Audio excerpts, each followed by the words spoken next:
All right, let's jump right in and talk about a tool that can take total business chaos and turn it into crystal clear clarity. We're talking about BPMN 2.0. So have you ever been on a project that just goes completely off the rails? More often than not, it all starts with a really simple but totally critical communication gap. And this is the classic problem, right? The business side says something straightforward like, hey, let's make invoicing faster. But what IT hears and then builds is this monstrously complex system with a bunch of bells and whistles nobody even asked for. That disconnect, it's a huge source of wasted time and money, and it's exactly the problem we're here to solve. So let's start by really digging into the problem itself. The fact that our processes are often a complete mess and nobody seems to be on the same page. The solution is to get everyone speaking the same language, and that language is called BPMN 2.0. Think of it as a universal translator for business.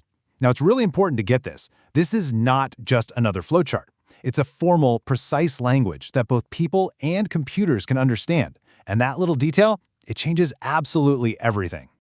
So here's the real difference. A simple flowchart, it's a sketch. It's ambiguous.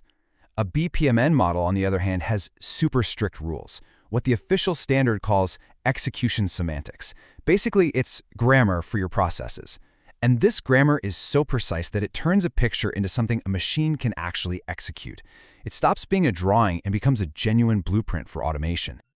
Okay, so if BPMN is a language, then to use it right, we've got to learn its grammar. These are the fundamental rules that keep our processes from just, well, falling apart. And these rules, they are non-negotiable. Breaking them isn't just bad practice, it can cause your automated process to literally freeze up, something we call a deadlock. For example, if you split a process so two things can happen at the same time, you must use that same kind of parallel gateway to bring them back together. If you don't, the system will just sit there, stuck, forever, waiting for a signal that's never going to come. All right, so let's get on this transformation journey. And step one is all about creating a brutally honest map of how things actually work today. The goal here is truth, not a fairy tale version of the process. We need a perfect X-ray of the current situation before we can even think about improving it. And that means capturing everything. The official steps, sure, but also all the secret workarounds and undocumented shortcuts that people use to get their jobs done. So how do we get this honest map? Well, we attack it from two angles. First, there's the human side. We talk to people, run workshops, and try to understand the why behind what they do. But let's be real. People forget things. So we pair that with the data side, using an amazing technique called process mining. This is where we look at system logs to get the cold, hard, unbiased truth of what's really going on. Now, this whole data-driven discovery thing, it has one critical requirement.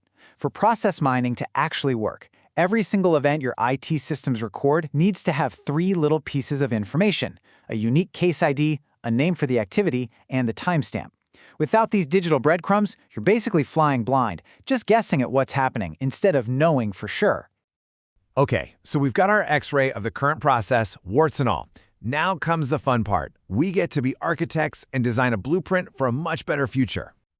And here's a pro tip. You don't just dream up the 2B model out of thin air. The best practice is to actually copy your as-is model and then meticulously track every single improvement you make. This gives you a crystal clear visual record of the transformation, which makes it way easier to get everyone on board with the changes. This is where the real magic happens. We go through our as-is map, spot the problems, and then apply specific BPMN solutions to fix them. That tedious manual data entry, that becomes an automated service task. Those steps that had to happen one after the other, now they can run in parallel, which can slash your processing time. You know, this is about way more than just drawing cleaner diagrams. It's about pulling in proven philosophies for improvement. We use ideas from Lean to hunt down and eliminate wasteful steps, and we use tools from Six Sigma to crush errors and reduce variation. The result is a process that's not just faster, but also way more reliable. But look, a beautiful blueprint is completely useless if you don't actually build the house. So the final and most critical step is turning our design into reality. And bringing this to life means using the right tool for the right job. You start with simple diagramming tools. Think digital whiteboards, just to get the initial ideas down. Then you move up to analytical tools that can simulate your new design, letting you prove that it's better before you build anything. And finally, you bring in the heavy hitters, the execution engines, or BPMS, that actually run, automate, and monitor your new process in the real world. And this is probably the most important thing to remember. Using BPMN isn't a one-and-done project. It's a continuous cycle.